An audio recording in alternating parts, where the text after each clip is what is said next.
Un spectacle aura lieu demain et samedi au théâtre de Saint-Denis. Tous les bénéfices iront à une ASBL qui soutient l'hôpital de Mwenga en République démocratique du Congo. L'ASBL, c'est Fraternité au Kivu et nous avons son administrateur délégué en plateau, Monsieur Blairon. Bonsoir. Bonsoir. Alors, vous êtes chirurgien et le projet que vous portez au Sud Kivu est justement médico-hospitalier. Expliquez-nous précisément de quoi il s'agit. Eh bien, donc, ça fait plus de 10 ans que ma femme, qui est infirmière, et moi, qui suis chirurgien, nous allons, pendant nos congés, pendant un mois, travailler dans différents hôpitaux, plus particulièrement au Sud Kivu. Alors, c'est très bien d'aider les gens, mais c'est encore mieux de former les médecins. Et en un mois, ce n'est pas suffisant. Et en un mois, on ne forme pas un chirurgien en un mois. Donc, l'idée est née progressivement de faire des missions plus longues et puis de créer notre association et d'envoyer du matériel. Voilà, concrètement, qu'est-ce que vous avez déjà réalisé? Qu'est-ce que vous avez permis comme évolution au Sud Kivu? En précisant tout de même que la première chose, c'est que vous vous êtes attaché à un hôpital, l'hôpital de Mwenga, qu'on voit d'ailleurs sur ces images. Mais qu'est-ce que vous avez apporté là-bas? Eh bien, donc, l'hôpital de Mwenga a été rénové par le CICR il y a quelques années, mais derrière les murs, il n'y a pas grand-chose. Et donc, dans un premier temps, nous avons équipé complètement la salle d'opération, y compris la source d'électricité, parce que il n'y a pas d'électricité. Et donc, il y a eu dans le temps une turbine, on en reparlera peut-être, mais tout ça est hors d'usage. Et donc, le matériel qu'on a envoyé, c'est essentiellement pour opérer en toute sécurité. Je suppose que vous avez aussi dû revoir avec les médecins sur place l'hygiène de base. Oui, on a dû tout réorganiser, l'hygiène dans les salles, un circuit propre et un circuit sale pour la salle d'opération, enfin...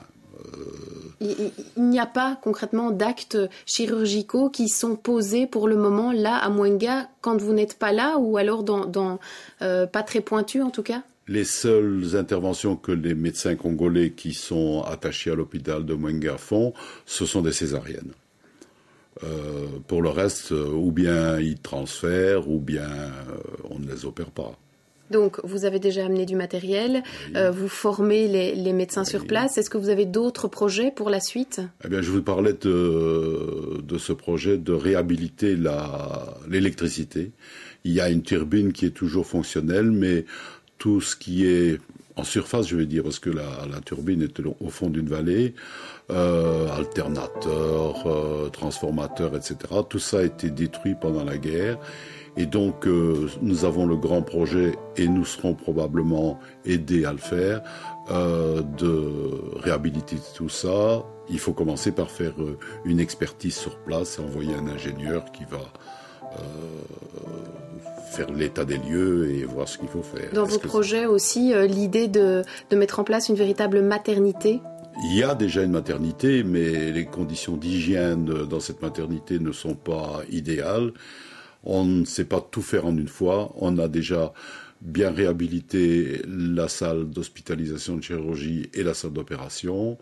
La maternité, ce sera dans un deuxième temps. On a vu des images générales, je vais dire, du Kivu, de la province dans laquelle vous travaillez. Est-ce que les soins de santé sont accessibles là pour ces personnes? Est-ce que ces soins de santé ne sont pas particulièrement coûteux? Ils sont très chers, surtout que les gens sont très pauvres.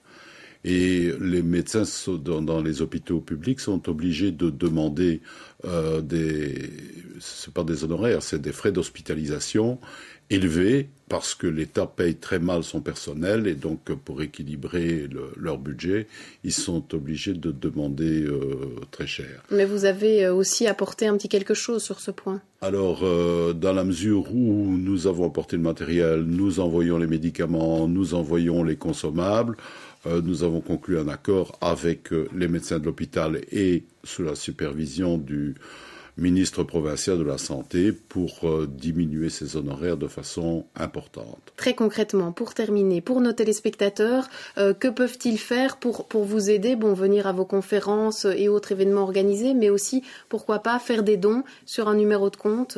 Oui, c'est tout à fait possible, d'autant plus que nous avons un accord avec Médecins du Monde pour que ces dons soient déductibles fiscalement. Très bien. Merci beaucoup en tout cas d'être venu parler de fraternité au Kivu sur notre plateau. Merci à vous. Merci.